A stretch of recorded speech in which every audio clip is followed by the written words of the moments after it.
कामना वासना आज भी नहीं पाई जाती है। और वो तो द्वापर का पावन युग था, पवित्र युग था।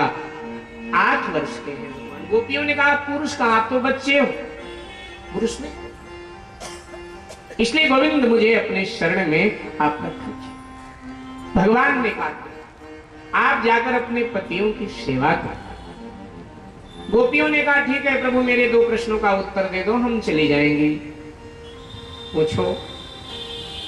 जिस पतिव्रता पत्नी का पति प्रदेश चला जाए वो कैसे रहे?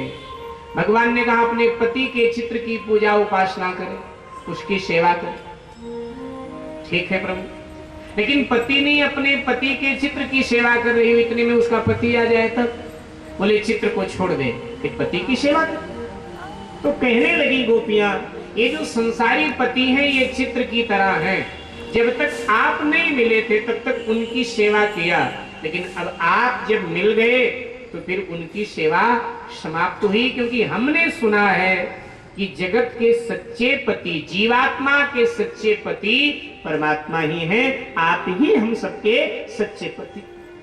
दूसरा प्रश्न, पतिव्रता स्त्री जो जीवन भर पति की सेवा करती है उसका अंतिम परिणाम क्या होता है? भगवान ने कहा उसका अंतिम परिणाम है कि मृत्यु के बाद में वो मुझे प्राप्त करती है।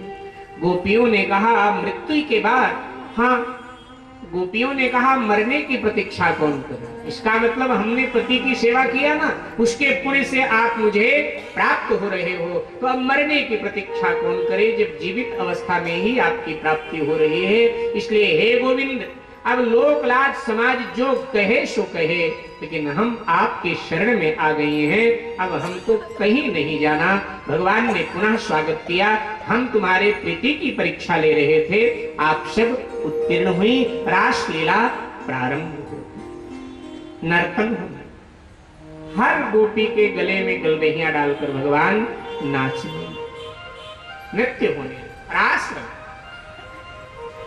सुखदेव जी महाराज वर्णन करते हैं भगवान के साथ नृत्य करते करते गोपियों में सूक्ष्म अहंकार है। इसका अर्थ यह है कि जीवात्मा कितना पवित्र क्यों ना हो, लेकिन कहीं न कहीं कुछ कमी जीवात्मा में रह ही जाती है। गोपियों में सूक्ष्म अहंकार आ गया। शायद हमारे शारीरिक सौंदर्य पर रीझ कर हमारे गले में गलबहियां डालकर भगवान नाच रहे हैं। जैसे ये भाव आया मन में, और भगवान तो सबके अंतर की जानते हैं, मन की जानते हैं, तो जैसे ये भाव मन में आया तो भगवान श्री राधा जी को लेकर के अंतर ध्यान। अब गोपियों को अपने भूल पर पछतावा होने लगा, ये मैंने बड़ी गलती किया, हमें ऐसा नहीं सोचना चाहिए, ऐसा भाव नहीं ना, भगवान के लिए ऐसा भाव, ये ठीक नहीं किया। उधर राधा जी को लेकर के भगवान एक निकुंज से दूसरे और दूसरे से तीसरे में जा।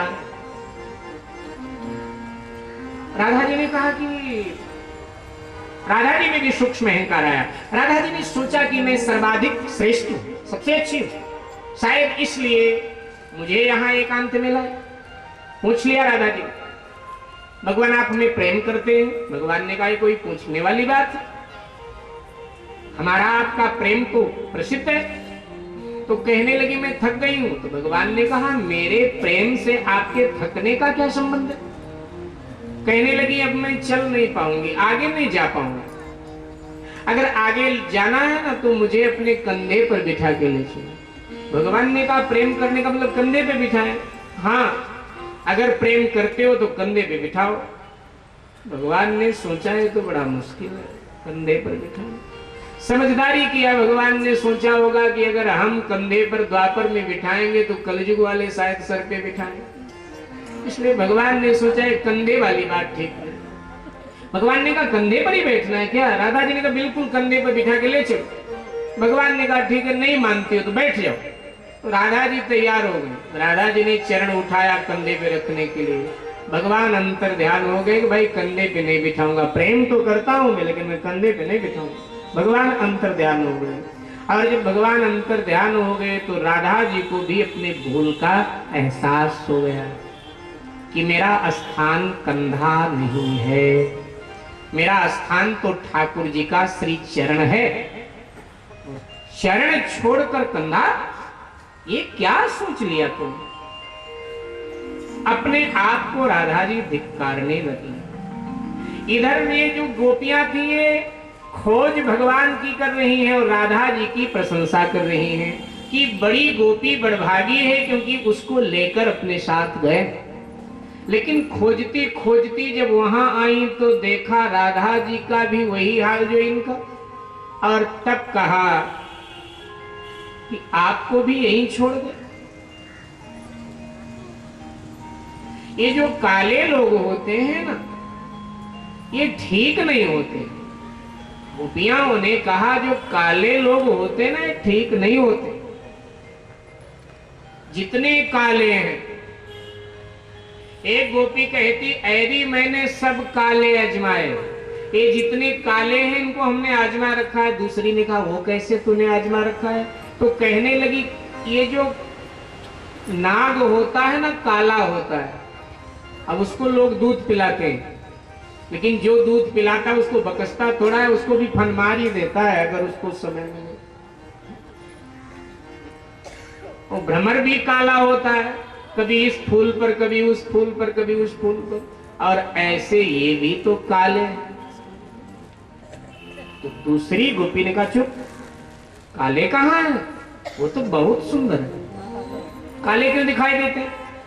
उसने कहा कि वो उनका कालापन नहीं है, यही है प्रेम।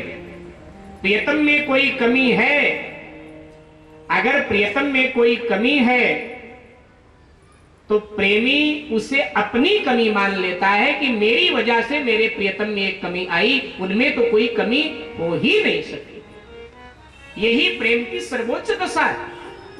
तो गोपी ने कहा, दूसरी गोपी ने कहा कि वो जो कालापन है ना ठाकुर जी में, उनका थोड़ा है, तो हम लोगों का है। वो कैसे? उसने अपनी भाषा में कहा कि सुन बहन, एक कजरारी अखियान में, कजरारी अखियान में बसो रहत दिन रात, ताते सुनिए रे सखी हुआ को कारोगार।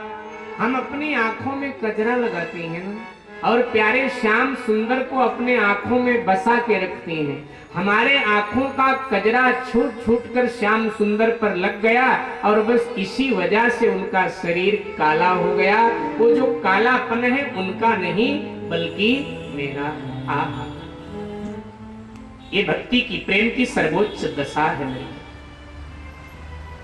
आपने रामचरितमानस जी को पढ़ा होगा, रामायण जी को, प्रारंभ में वंदना प्रकरण में तो तुलसी जी ने कहा कि राम कथा जल है, जल।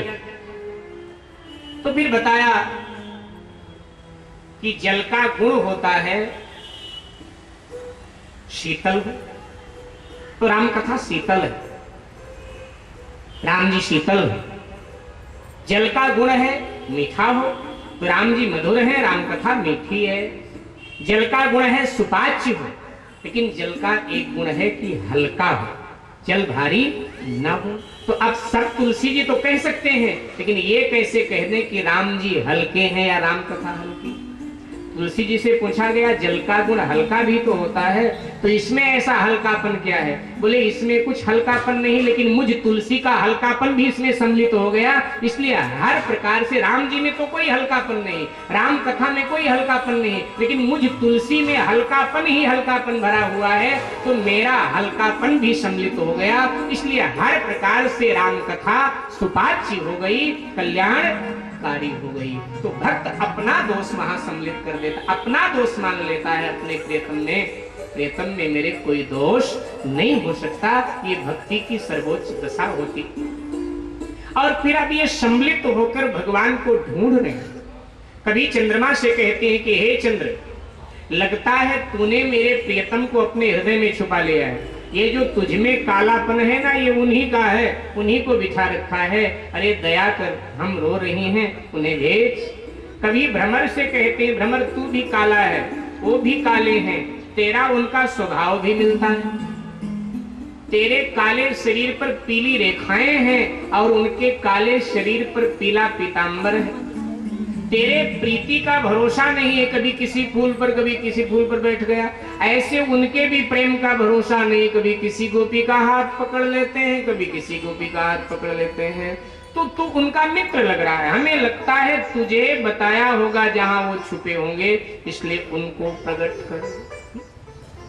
विरह और तेज प्रचंड हर जगह ढूंढ रही है, भगवान को खोजते खोजते आगे बढ़ी, यमुना की रेती में आ गई। सुखदेव जी महाराज वर्णन करते हैं, यमुना की रेती में भगवान के पद चिन्ह बने हुए, पद चिन्ह भगवान, और ये भगवान के पद चिन्हों पर, पद चिन्हों को देखा, हवा चल रही, तो गोपियां अपने साड़ी के आंचल से पद चिन्हों के चारों तरफ दीवार करती।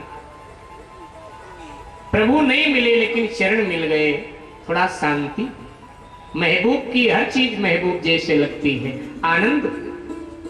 हवा चल रही है, कहीं मेरे प्रियतम के जो चरण चिन्ह हैं ये मिट न जाए, इसलिए दीवार करती। और विरह वेदना प्रचंड हुई तो गोपियां रोने लगी। सुखदेव जी महाराज ने बड़ी सुंदर बात की, गोपियां केवल रो नहीं रही हैं, रोने के साथ साथ गोपियां गा भी रही।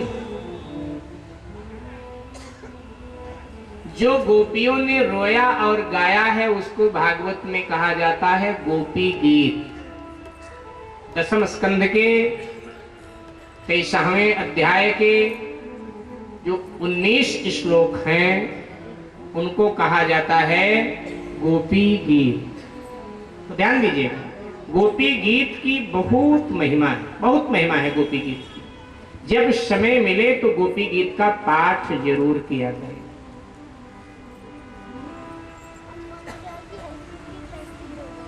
संशोधन कर लीजिए, दशम स्कंद 31 अध्याय, 31वें अध्याय के, 21वें नहीं 31वें अध्याय के 19 श्लोक है गोपी की।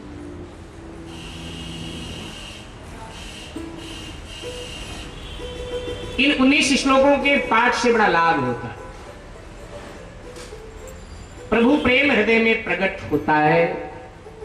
नियम तो यह है कि रात्रि के 12 बजे के बाद इनका पाठ करना चाहिए। गोपियों ने रात्रि के 12 बजे के बाद गाया था, गाना चाहिए, लेकिन ऐसा नहीं हो सकता। अगर तो जब इच्छा हो तब गा लिया करो, जब समय मिले तो गा लिया। तो गोपियां गा भी रही हैं और रो भी रही हैं।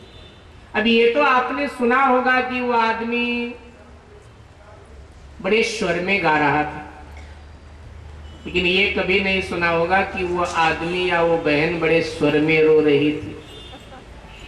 यहां सुखदेव जी महाराज ने जो कहा वो कहा कि गोपियां बड़े स्वर में रो रही हैं। भागवत जी में रुरुदम सस्वरम राजन कृष्ण दर्शन लालसा, ये सुखदेव जी के शब्द हैं। रुरुदम सस्वरम राजन, हे राजन, हे परीक्षित, गोपियां सस्वर रो रही हैं, एक स्वर। हजारों है ना, लेकिन एक स्वर में रो रही। ये नहीं पता चलेगा आपको आवाज सुनकर की रोने वाली बहुत सारी हैं, एक स्वर है, एक स्वर में रुरुदम सस्वरम राजन कृष्ण दर्शन लालसा। तो पूछा परीक्षित ने कि रोते हैं लोग तो इच्छा होती है ना, कामना को लेकर रोते हैं, तो भला गोपियों में क्या कामना से जो रो रही हैं? तो कहा गोपियों की और कोई कामना ही नहीं। कामना क्या है? बोले कृष्ण दर्शन लालसा, केवल कृष्ण दर्शन की इच्छा है और कोई इच्छा नहीं। प्रचंड हुई वेदना और तब उनके मध्य में भगवान का प्रागट्य हुआ। बोलो रास बिहारी भगवान की जय। गोपियों ने घेर लिया भगवान को, कहाँ गए थे, कहाँ गए थे आप? भगवान ने कहा मैं कहीं आता जाता नहीं हूँ, मैं हमेशा जीवात्मा के साथ रहता हूं। गोपियों ने कहा इसका मतलब हमारे साथ थे। भगवान ने कहा तो दिखाई क्यों नहीं दे रहे? भगवान ने कहा जब जीवात्मा के आंखों पर अहंकार का, कामना वासना का पर्दा आ जाता है तो मैं जीवात्मा को दिखाई नहीं देता। तुमने पश्चाताप के आंसू बहाए तो अहंकार, कामना वासना का पर्दा हट गया और हम दिखाई देने। इसका मतलब हमारे सामने भी भगवान, जैसे आंखों में मोतिया बिंदु हो जाए तो सामने पड़ी वस्तु नहीं दिखाई देती है, ऐसे कामना वासना का मोतिया बिंदु आंखों में हो गया तो भगवान दिखाई दे तो कैसे दे? बिंदु जी महाराज ने कहा कि कामनाओं ने हमको अंधा कर दिया, कामनाओं ने हमको अंधा कर दिया, वरना हम खुद खुदा होते, भगवान के समतुल्य हम खुद हो जाते, लेकिन हाय रे कामनाओं ने हमको अंधा कर दिया। भगवान प्रकट और अब महाराज होने लगे। 3 प्रकार से महाराज हो रहा है। 2-2 गोपी उनके मध्य में एक एक कृष्ण अनेक टोलियों में नाच रहे हैं। हर गोपी समझ रही कि मेरे टोली में भगवान है, उस टोली में नहीं, ऐसा दिखाई दे। दूसरा, लाखों गोपियां और उनके मध्य में एक कृष्ण नाच रहा है। तीसरा, जितनी गोपी हैं उतने कृष्ण। 3 प्रकार का महाराज आनंद हुआ। नर्तन बहियों में भर लूंगी, बहियों में भर लूंगी, कन्हैया तुम्हें जाने न दूं, बहियों में भर लूंगी, कन्हैया तुम्हें जाने न दूं। तालियों की गड़गड़ाहट के साथ में भरे हम तो रास मंडप में बैठे हैं, कन्हैया तो रासलीला में बैठे, जाने न दूंगी कान्हा, जाने न दूंगी, जाने न दूंगी कान्हा, जाने न दूंगी, बहियों में भर लूंगी, कन्हैया तुम्हें जाने न दूंगी, बहियों में भर लूंगी, कन्हैया तुम्हें जाने न दूंगी। ले लूंगी तेरी काली कमलिया, ले लूंगी तेरी काली कमलिया, काली कमरिया, काली कमरिया, काली कमरिया, काली कमरिया, अखियन में भर लूंगी सजन तुम्हें